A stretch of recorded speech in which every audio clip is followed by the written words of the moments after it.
الحمد لله رب العالمين والصلاة والسلام على نبينا محمد وعلى آله وأصحابه أجمعين أما بعد.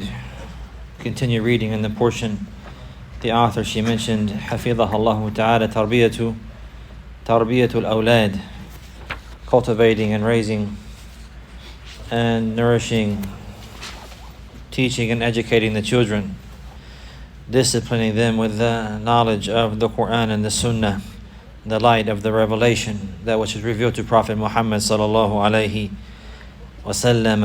And we continue reading the points that she has mentioned, and we are on point number 13. She says, حفظه الله تعالى علميه أن يستأذن إذا أراد أن يدخل.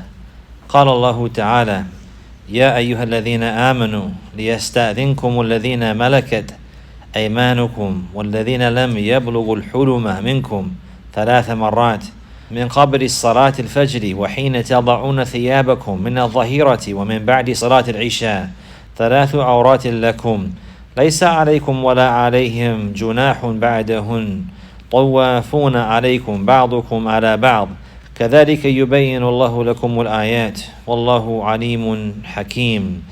So she mentions her advice here for the noble sisters. She says, and teach him, meaning teach the child, whether it's male or female, and teach the child that it should seek permission.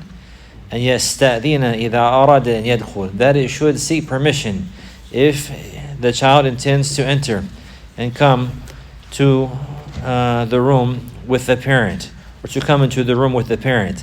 Allah the Most High, He says, يا أيها الذين آمنوا ليستأذنكم الذين ملكت أيمانكم والذين لم يبلغوا الحلم منكم 3 مرات. O you who believe, O you who believe in Allah and believe in the last day and believe in the Messenger Muhammad sallallahu alaihi wasallam and follow his way. O you who believe, those whom your right hands possesses, and likewise those amongst you who have not reached the age of puberty, meaning from the children and the likes, they must seek your permission 3 times throughout the day. They must seek your permission 3 times throughout the day. And Allah, He says, من قبل صلاة الفجر وحين تضعون ثيابكم من الظهيرة ومن بعد صلاة العشاء. Those 3 times throughout the day is before the prayer of Al-Fajr. And likewise, whenever you take off your garments in the midday for the qaylula, in the heat of the midday, and likewise after Salat al-Isha, after Salat al-Isha. And Allah, He says, ثَلَاثُ عَوْرَاتٍ لَكُمْ, that these are 3 times that are private for you. These are 3 times that are private for you. لَيْسَ عَلَيْكُمْ وَلَا عَلَيْهِمْ جُنَاحٌ بَعْدَهُنَّ, and there's no blame upon you nor upon them for the times other than that. And meaning that they can enter as they need and as is easy and facilitated for them.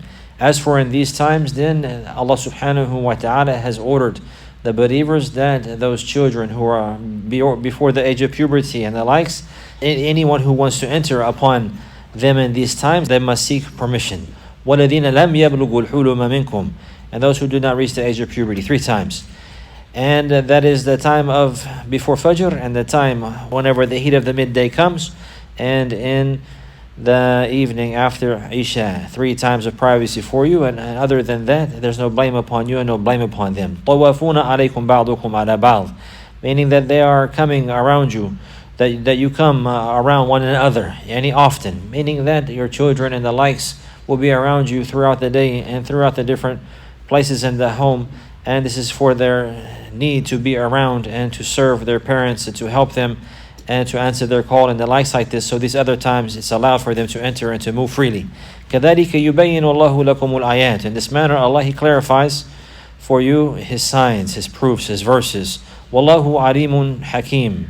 That Allah, He is the all-knowing and the all-wise.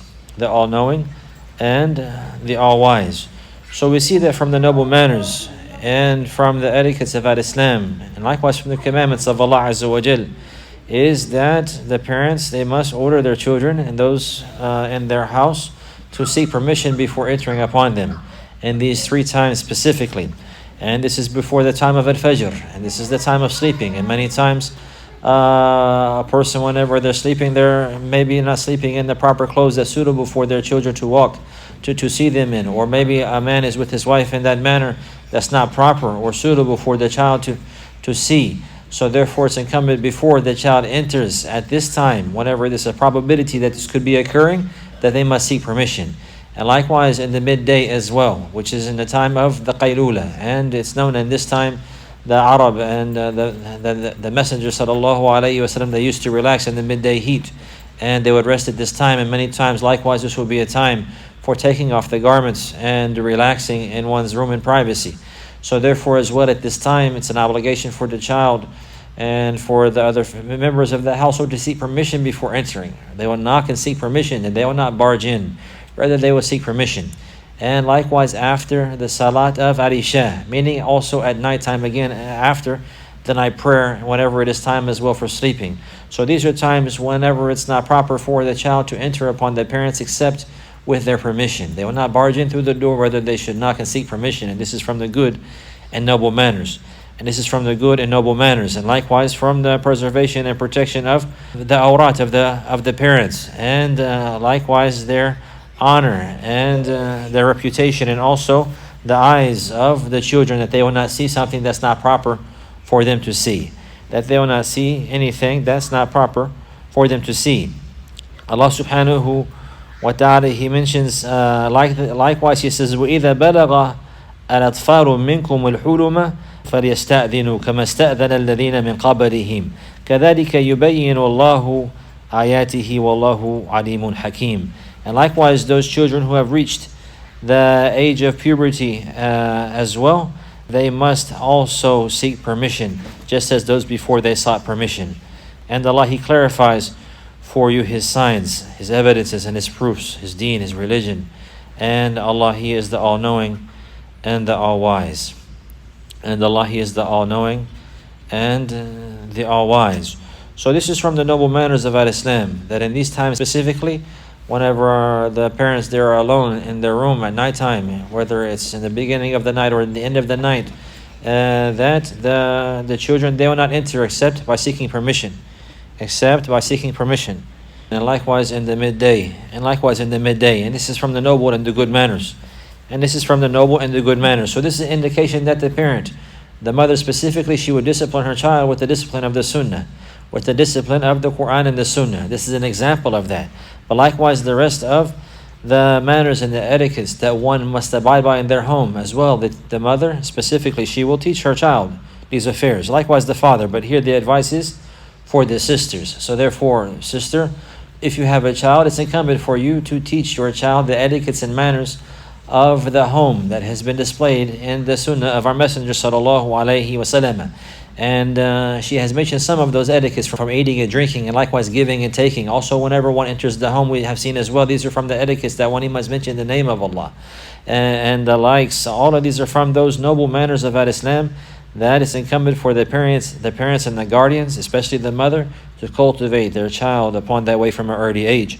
So she says, the point number 14, علميه الأمور المنهية علميه الأمور المنهية ليجتنبها.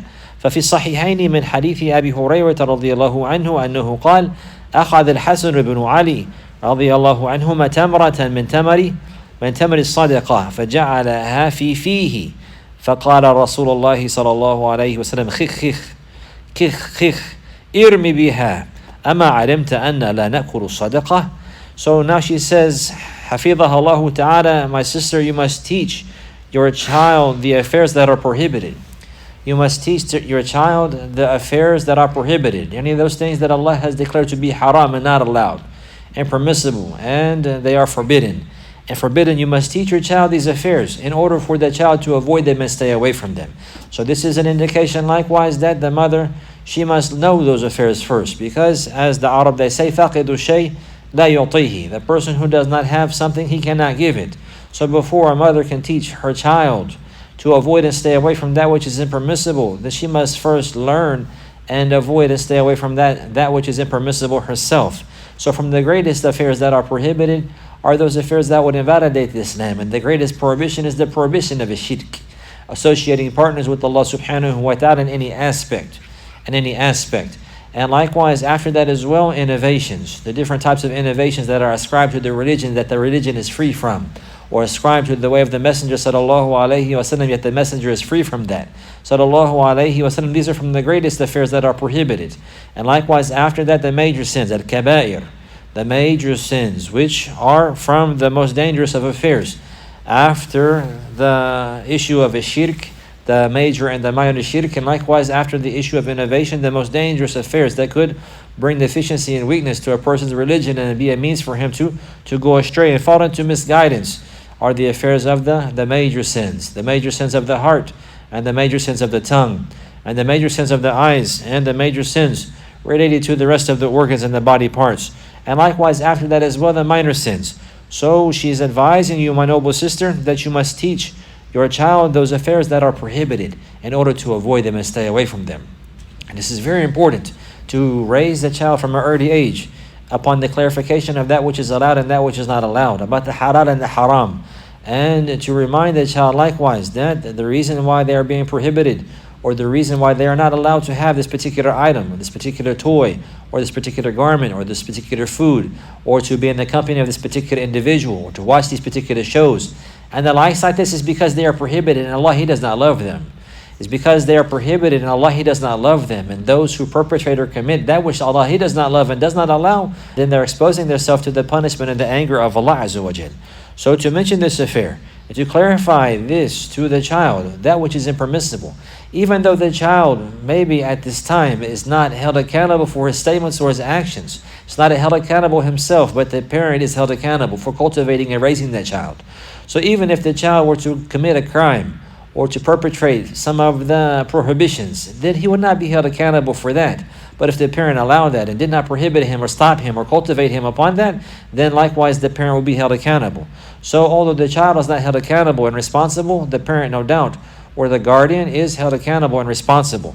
So for example, it's not allowed for the male to lower his garment below his ankles. So likewise, it's not allowed for the parent to allow the male child to lower their garments below the ankles. And one will not say, oh, he's just a little boy, he's 5 or he's 6.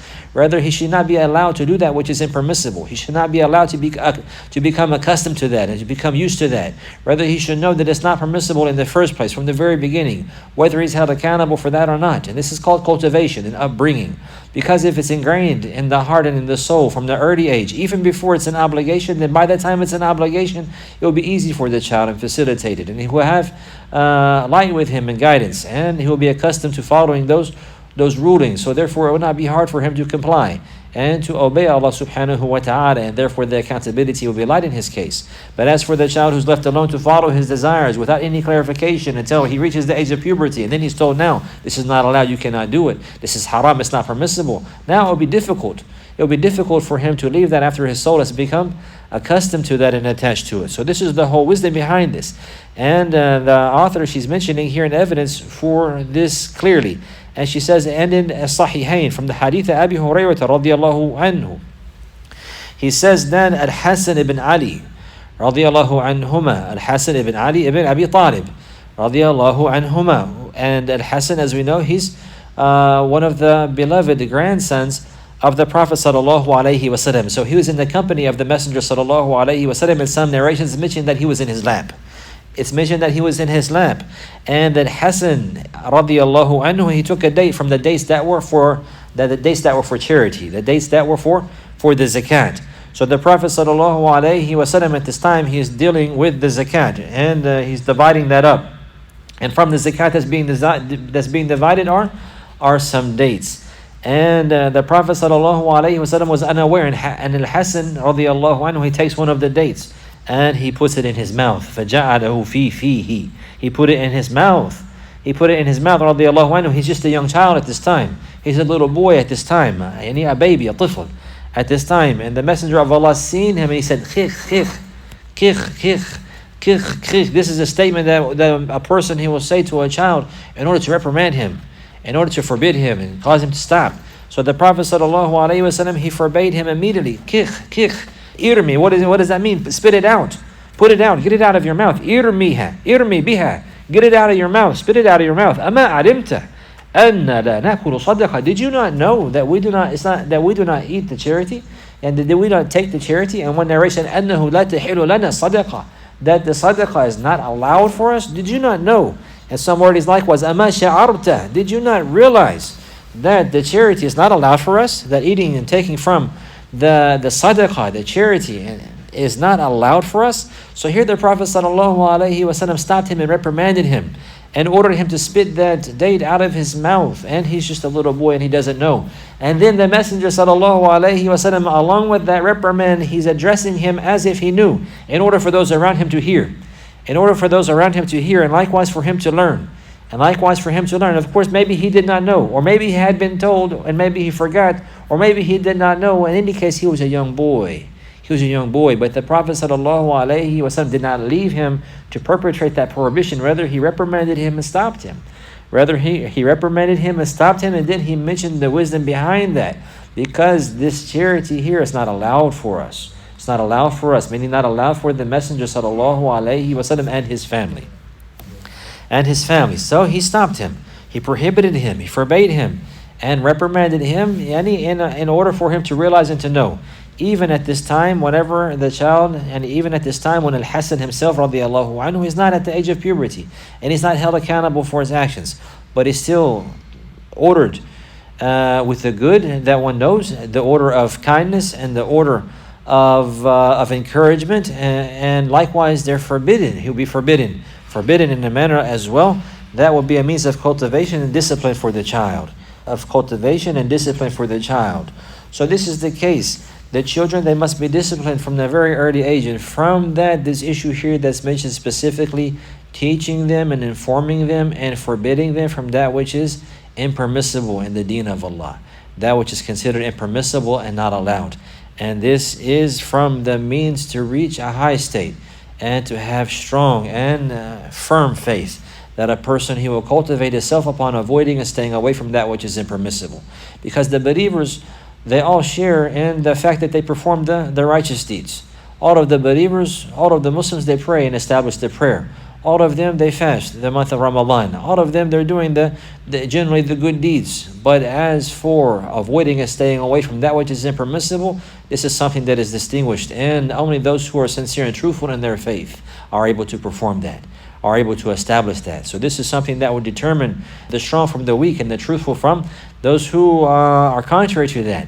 So learning about the prohibitions is very important. Learning about the prohibitions and that which is contrary to the deen of Allah Azza wa Jal, and that which is not allowed from statements and actions and deeds, and even before that from creed and affairs of belief, to learn these things and to know them in order to stay away from them and avoid them. As she mentions here, عَلِّمِيهِ الْأَمُورِ الْمَنْهِيَةَ لِيَجْتَنِبَهَا. You must teach him, my sister, you must teach the child the affairs that are impermissible in order for the child to avoid them and stay away from them. So likewise, from the best means of teaching the child likewise these affairs is that you, my noble sister, as well will know them, and you will avoid and stay away from them yourself. And you will not tell the child to leave something or to not do something, yet you are doing it yourself. This is contrary to cultivation. Rather, this is sending those mixed messages. And many times the person who moves in this manner, their statements will become light. And the people who hear them, they will realize that what they're saying, even if it's something good, although they do not perform it themselves, this is an indication of a weakness in their self. And many times their statements will be rejected because of that. So if you're teaching your child to not backbite, yet you backbite, or you're teaching your child not to lie, yet you're lying, or you're teaching your child not to gossip, yet you're gossip, or you're teaching your child to wear the proper hijab, yet you do not do that, then this is all going to be contrary to the proper cultivation. So first and foremost, my noble sister, you must establish these affairs in your life and learn that which is impermissible and avoid them.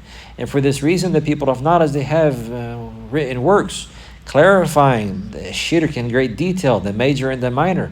The books like the Kitab al-Tawheed, for example, to clarify the proper belief in creed and the right of Allah and that which opposes that likewise. And they have written works clarifying that which invalidates Islam in entirety. And they have written works likewise clarifying the major sins. All of these books here are very important to read and to study and to go over and to review, and even better to memorize and to learn and to teach. So it's very important to be upon these affairs. A person of the Sunnah is a person of knowledge.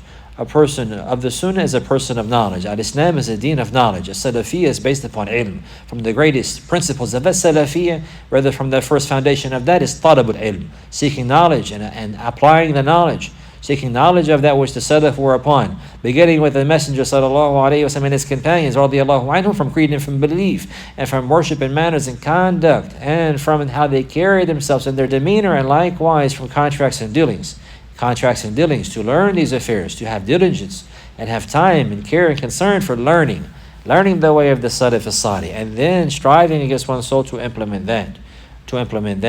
So she says, number 15, اشرحي له معنى الآية أو الحديث الذي تقرأينه عليه. She mentions the 15th point of advice.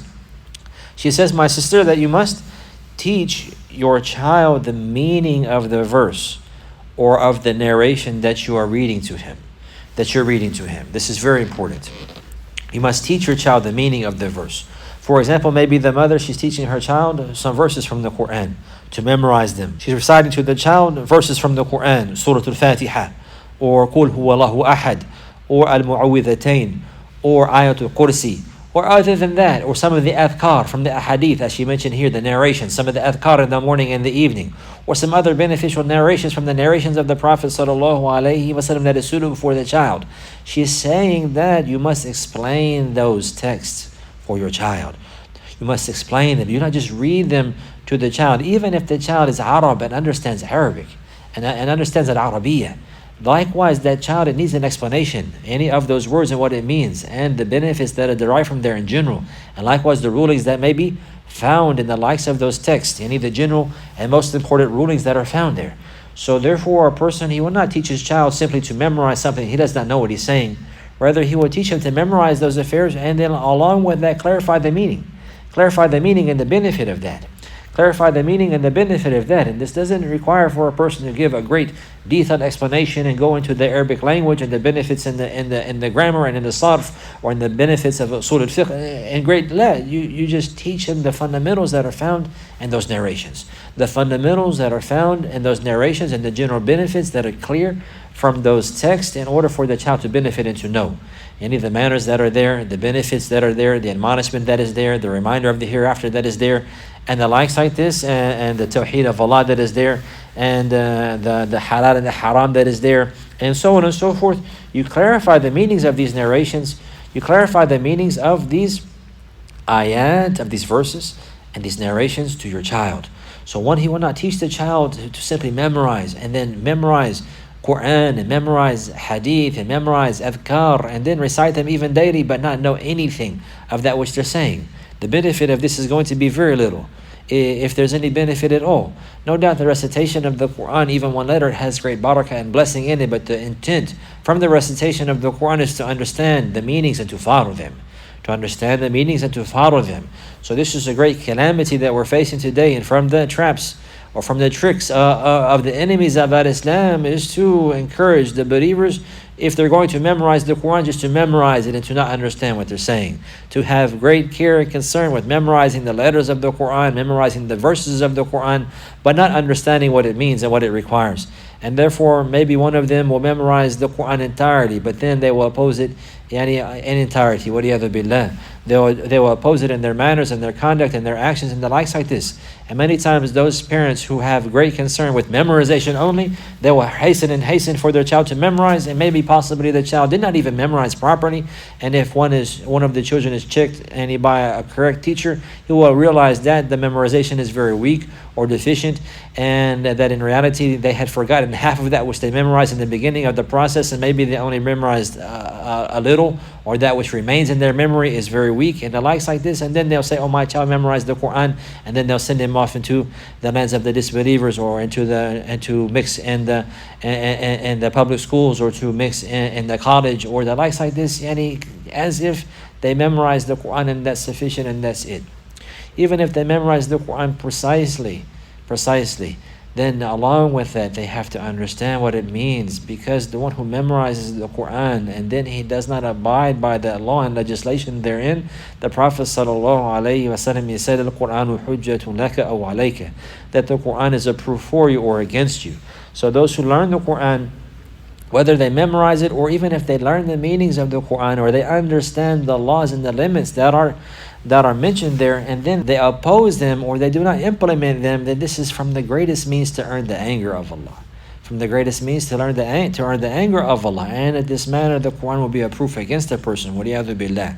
So to teach the child the meanings in general of those verses, and to teach the child the meanings of those narrations in general, and in order for them to understand and to know, and to the same way that the same way that you will teach the child the ayah by repeating after you, a talqeen, or the hadith by repeating after you over and over. Likewise, you teach him the meaning. So whenever you ask him to read Al-Fatiha and you check him, likewise you ask him, what does it mean? What does Alhamdulillah mean? What does Alhamdulillah mean? Who is Allah? What does Alhamdulillah mean? What is Rabbul Alameen? Rabbil Alameen. What does this mean? Ar-Rahman Ar-Rahim. You'll question him and ask him until they know the Arabic and the English in general. They have a good idea and understanding of this affair. And then as they get older, likewise, you can mention even more benefits and greater details that will be a means of fortification for them and strengthen their faith and strengthen their deen, so that they will have certainty in that which they believe, and they will be strong and good and upright Muslims by the permission of Allah. After this, she says, number 16, عَلِّقِي قَلْبَهُ بِاللَّهِ عَزَّ وَجَلَ. That you must attach the heart of your child to Allah Azza wa Jal. Attach the heart of your child to Allah. Do not attach the heart of your child to the worldly affair. This is what she means. Attach the heart of your child to Allah. And this will be by going back to the previous advice that she had mentioned. From that, the advice of Luqman that we have seen in our previous class. And from that, likewise, even more important before that, is the narration of the Prophet ﷺ, Ya Ghulam, which was for Ibn Abbas, and whenever he taught him that the Aqidah, that one, he must believe in the decree of Allah, and the command of Allah, and in the will of Allah, and that Allah, He has the ability to do all things, and that nothing happens in this kingdom and this creation in this universe except with the permission of Allah. And therefore the child will know Allah and will trust and rely upon Allah alone and fear Allah and not mankind. And fear Allah and not mankind. Fear Allah, the one who has authority over mankind and not mankind. Fearing Allah, fearing the Creator, not the creation. Fearing Allah, fearing Him alone, fearing the Creator, not the creation. She says, عَلِّقِ قَلْبَهُ بِاللَّهِ عَلِّقِ قَلْبَهُ بِاللَّهِ عَزَّ وَجَلَ وَبَعْضُ الْأَطْفَالِ تُعَلَّقُ قُلُوبُهُم بِالدُّنْيَا وبالشهادات ويملأ قلبه بالأوهام فربما يخاف من ظله فربما يخاف من ظله. She says that some of the children, their hearts are attached to the worldly life. Some of the children, their hearts are being attached to the worldly life and to having diplomas and degrees. Their hearts are being attached to the worldly life, وبالشهادات, and also having diplomas and degrees. This is what their hearts are attached to, and this is what they believe that will be the means for success. And if they do not obtain that, then they will be failures and they will lose. And this is what some of the people have filled the hearts of their children with. وَلِيَعْذُ بِاللَّهِ. Such failure. وَلِيَعْذُ بِاللَّهِ وَيُمْلَأُ قَلْبُهُ بِالْأَوْهَامِ. And sometimes that child's heart is being filled with delusion, with ideas that are not real, that are not true, any concepts, and what if this will happen, or if you do this, that would happen. All of these affairs, the hearts are being filled with awham, any delusions, affairs that are possibilities or probabilities of hardships that could happen that are not certain. فَرُبَّمَا يَخَافُ مِنْ ظِلِّهِ. Until the extent that maybe the child will be afraid of his own shadow. Until the extent that maybe the child will be afraid of his own shadow, and he's scared and afraid and weak and a coward. وَلِيَعْذُ بِاللَّهِ. Afraid of his own shadow. He will see his own shadow and become scared. And this is an example that one will make for being a great coward. A great coward. They will say, فُلَانٌ شُجَاعٌ إِلَّا أَنَّهُ يَخَافُ مِنْ ظِلِّهِ. So-and-so is so brave except for the fact that he's afraid of his own shadow. So-and-so is so brave except for the fact that he's afraid of his own shadow. So this is blameworthy. The Prophet ﷺ, he was not a coward, whether he was brave. He was the bravest of mankind. And he was known for shaja'a ﷺ. وَكَانَ يَسْتَعِيذُ بِاللَّهِ مِنْ الْجُبْنِ مِنَ الْبُخْلِ وَالْجُبْنِ. The Prophet ﷺ used to seek refuge with Allah from being stingy and greedy, and from being a coward. Sallallahu alayhi wasallam. So this comes from bad and foul cultivation, attaching the child's heart to the worldly life and to what is considered success in the pop culture or in the eyes of the people, those who have no understanding of this life and its reality, and those who have forgotten their souls, and those who do not remember that they would die, and those who have no knowledge except for the knowledge of engineering, or the knowledge of the worldly sciences, and the knowledge of this modern day technology, or the knowledge of the worldly life. They have no knowledge of the hereafter. يعلمون ظاهرا من الحياة الدنيا وهم عن الآخرة هم غافلون. They only know that which is apparent from the worldly life. وَلِيَذِ بِاللَّهِ وَهُمْ عَنِ الْآخِرَةِ هُمْ غَافِلُونَ. And as for the hereafter, then they are heedless about that affair. So the true knowledge is the knowledge of the hereafter. The true knowledge is the knowledge that will lead one to the pleasure of Allah. This is what one must cultivate his child upon. Then as for the worldly life, then this knowledge likewise it comes second hand. And the one who is strong and upright in his faith and relying upon Allah Azza wa Jal, then from that tawakkul and reliance that he has in his heart, and from that faith, it will carry him likewise to take care of his worldly life, and to seek the proper means of livelihood that is allowed for him. So the point is that you must attach the heart of the child to Allah by reminding the child about Allah. First and foremost, teaching the child about Allah, the beautiful names and attributes of Allah, and the tawheed of Allah, and the decree of Allah subhanahu wa ta'ala, and that this life is in the hands of Allah and at the command of Allah, and that we are all returning back to Allah, and He is the one who has created us, and He is providing for us and sustaining us, and that this life is a test and a trial, and that this life is a test and a trial. And one will encourage the child to do some good, but he will not say, if you do this, then I will give you this. If you pray, I will give you a gift. Rather, you say, if you pray, then inshallah Allah will guide me. Then maybe Allah will guide me to give you a gift. Maybe Allah will guide me to give you a gift. Allah, He says, هَلْ جَزَاءُ الْإِحْسَانِ إِلَى الْإِحْسَانِ. And is the reward for goodness anything except for good? Meaning that if you're good and you establish the prayer, then inshallah Allah will guide me to be good to you, and the likes like this. And from the means of attaching the child's heart to Allah, and not to the people, and not to the creation, and not to these delusions and the likes like this. And many people, their hearts are attached to the worldly life so much that they have sold their hereafter. And the first thing that will go in their life is the religion and the deen. And the easiest thing to violate and to perpetrate and to do away with are the commandments of Allah. Are the commandments of Allah, وَيَعْذُ بِاللَّهِ, at the cost of $1. They will sell that for $1 or $2 or $3, or maybe some of them they will only do it for 100. In any case, it's all pity and it's all misery, portion of this worldly life. So a believer, he's allowed to have a portion of this worldly life, but not at the cost of the hereafter. So from the means to be successful upon that way is that the parent will cultivate the child from an early age to attach their heart with love, to attach their heart with love and trust and reliance and sincere faith, with tawheed, with veneration and magnification and honor and respect and love for Allah and the deen of Allah and the commandments of Allah subhanahu wa ta'ala, and to put one's sincere faith wholeheartedly in Allah, and to know that nothing happens except by the permission and the command of Allah, and according to the ultimate knowledge and supreme wisdom of Allah subhanahu wa ta'ala. After this, she mentions the point number 17.